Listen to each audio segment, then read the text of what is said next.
Hey guys, it's Rich with your Monday Spot and Pagan Perspectives. We have two questions today, or we have multiple questions, but by two different viewers. The first one is Iris Crescent Moon, and this person writes, "Hey everyone, I was wondering if any of you use or have used animal guides or animal totems in your practice, and if so, do you consider them to be the same as familiars? I'm not sure if animal guides / totems are more of a shamanism practice or not, and thought I remembered them being mentioned in a previous video but couldn't find it." I'm going to answer this one real quick, or I'm going to answer the first one first and then I'll read the second one. So, as far as using animal totems in my practice, I have not, only because I haven't had a totem animal really appear to me, so I haven't really been able to work with one, seeing that I don't have one yet, or that it hasn't made itself known to me. And I'm sure once I excuse me, once I have one appear to me, then yes, I'll use my animal totem. As far as do I consider them the same as familiars? No, I do not. The reason being is, to me, familiars are the physical beings and the totems are a more spiritual being, an essence of sorts. I don't know how to really explain it more than that. It's sort of like the essence, like, take my friend for example, my friend Kelly. Her totem animal is an owl. And, you know, the wisdom of an owl, the ancestral connection to owl resonates a lot with her.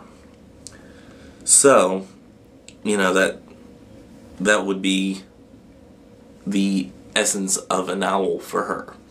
Now, as far as a familiar, I see more as, you know, your dog, your cat, rats, if you have rats, a snake if you own a snake, something like that.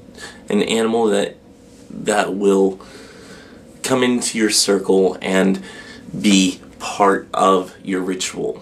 Yes, it's very prevalent in shamanism. I don't think that it is limited at all to shamanism, because I think that whatever your practice is, that there is a totem animal out there for you, whether you know it or not. Like for me, I don't know what my totem animal is because it hasn't made itself known to me.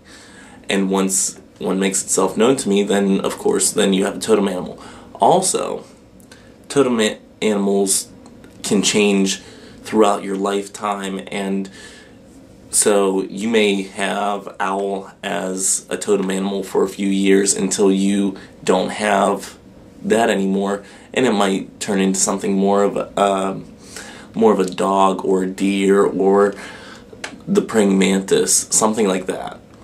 You know, because as our life changes, different essences of an animal will work more in our life at that point. So, with that being said, I hope that makes sense. I think it makes sense. It makes sense to me, at least. So, yes, everybody has their own totem animal, and so, you know, and as your life changes, let me take another example from a friend of mine. Her name's Erin. Whenever she was younger, she resonated with a fawn, you know, and then whenever she grew up and became a woman, her totem animal changed to a doe. So I mean, they can change. Sometimes they just change the age as you progress in age. Sometimes they progress in age. So I mean, you might have a calf one day and then another day you'll have a bull or a cow, you know, and so on. Let's see, what is the other question here?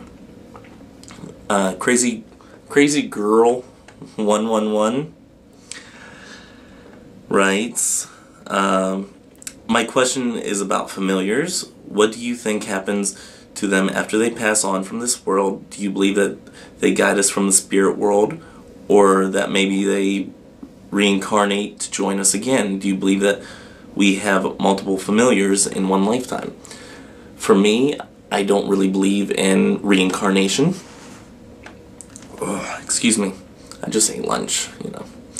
Yeah. But I don't believe in reincarnation, so I don't believe that they come back in another life form or as another animal.